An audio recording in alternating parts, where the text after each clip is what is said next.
ચાલુ વર્ષે ગોધરા હાલોલ કોઠી મોટર્સ ચીખોદરા ચોકડી ઉપર અનેક અકસ્માતો થયા।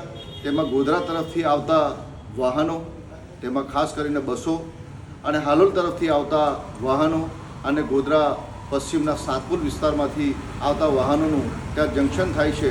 અને ચોથી વસ્તુ, જ્યાં સીએનજી પંપ આવેલો છે, સીએનજી પંપમાંથી ગેસ ભરાવીને નીકળતા વાહનો ભેગા થતાં ત્યાં જંકશન થાય છે, ત્યાં ઘણી ભીડ થતી હોય છે। આ ભીડના કારણે ત્યાં અનેક વખત અકસ્માતો થયા। આ અકસ્માતોમાં અનેક લોકો ગંભીર રીતે ઈજા પહોંચી અને કેટલાક લોકો અકારે મૃત્યુ પણ પામ્યા છે। આ બાબતે મેં પંચમહાલ જિલ્લાના માર્ગ અને મકાન વિભાગના અધિકારી શ્રી CN રાઠવા સાહેબનું પણ મેં અનેક વખત રજૂઆત કરી છે, લિખિત પત્રો પણ લખેલા છે।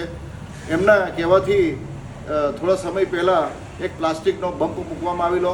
એ પ્લાસ્ટિકના વાહનોના અવર જવરના કારણે આ પ્લાસ્ટિકનો બમ્પ જે છે એ ખતમ થઈ ગયો છે, પૂરો થઈ ગયો છે।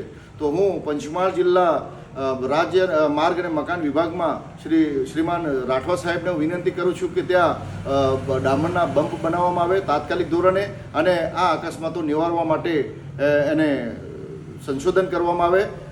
સાથે સાથે ગોધરા પૂર્વ અને પશ્ચિમના શિમલા ઉપર અને દાહોદ રોડ ઉપર લાઇટિંગની થાંભલાની પણ વ્યવસ્થા કરવામાં આવી છે। તો આ ગોધરા હાલોલ રોડ ઉપર પણ ત્યાં લાઇટિંગની વ્યવસ્થા કરવામાં આવે। સાથે ચીખોદરા ચોકડી ઉપર પણ એક બસ સ્ટેન્ડનું પિકઅપ સ્ટેશનનું પણ સ્થાપના કરવામાં આવે।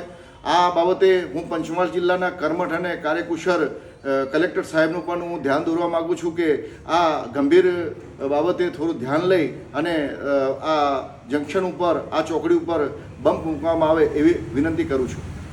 રમજાની જુજારા, વ્યવસાયી વકીલ।